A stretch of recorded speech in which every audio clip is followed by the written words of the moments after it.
اللهم صل على محمد وعلى آل محمد كما صليت على إبراهيم وعلى آل إبراهيم إنك حميد مجيد. اللهم بارك على محمد وعلى آل محمد كما باركت على إبراهيم وعلى إبراهيم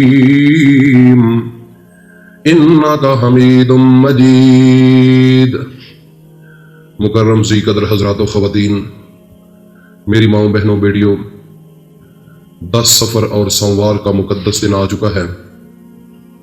سوموار کا دن ایسا دن ہے، میرے نبی حضرت محمد مصطفیٰ صلی اللہ تعالی علیہ وسلم کا یہ معمول رہا ہے کہ انہوں نے اپنی زندگی کے اندر سوموار کے دن کا روزہ رکھا.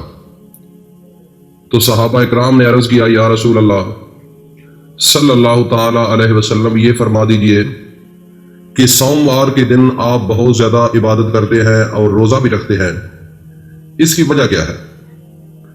تو میرے نبی حضرت محمد مصطفیٰ صلی اللہ تعالی علیہ وسلم نے 2 باتیں بتائی ان کو. سب سے پہلی بات وہ یہ تھی کہ میرے نبی نے فرمایا کہ یہ وہ دن ہے جس دن کو میرے اللہ نے اس دنیا کے اندر مجھے مبعوث کیا، مجھے اس دنیا میں بھیجا گیا، مجھے پیدا کیا. اس دن کو، اس دن کی قدر و منزلت اس لیے میرے دل کے اندر ہے کہ یہ انتہائی مقدس دن ہے کہ جس دن کے اندر مجھے اللہ پاک نے اس دنیا کے اندر بھیجا اور میں نے یہ پوری کائنات کو دیکھا. اس لیے اس دن کو شکرانے کے میں طور پر روزہ رکھتا ہوں. اور دوسرے نمبر پر اس کی وجہ یہ ہے کہ اس دن کو مجھے نبوت بھی ملی.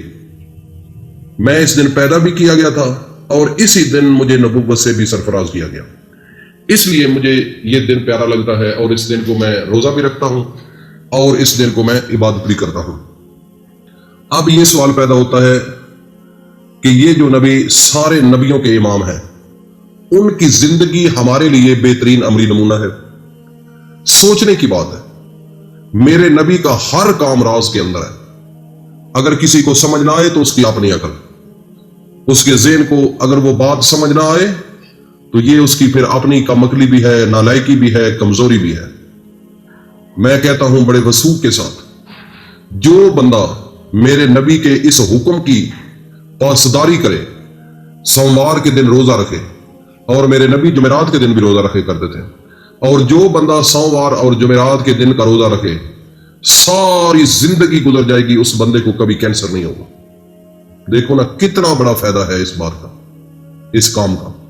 لیکن بدبختی، آپ اپنے گھروں کے اندر ہر انسان چیک کرے، عورتوں میں سے بھی مردوں میں سے بھی کتنے فرد ہیں کہ جو سوموار کا اور جمعرات کا روزہ رکھتے ہیں.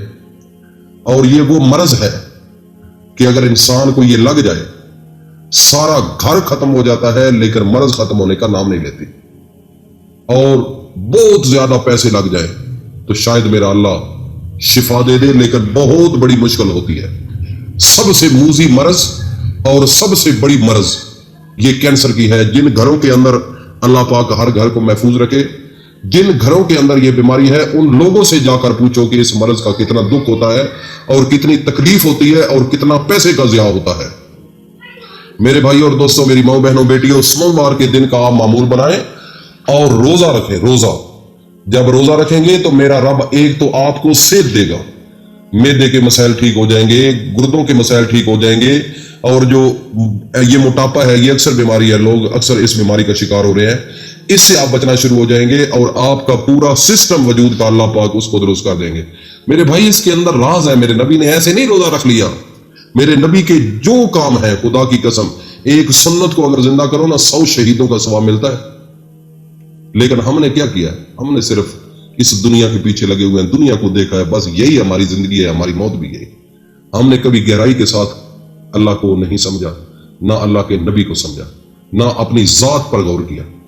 کبھی اپنے گریبان میں جھانک کر تو دیکھو کہ آپ کے رشتہ دار، آپ کی نسلیں جا کر قبرستان کے اندر دفن ہو چکی ہیں.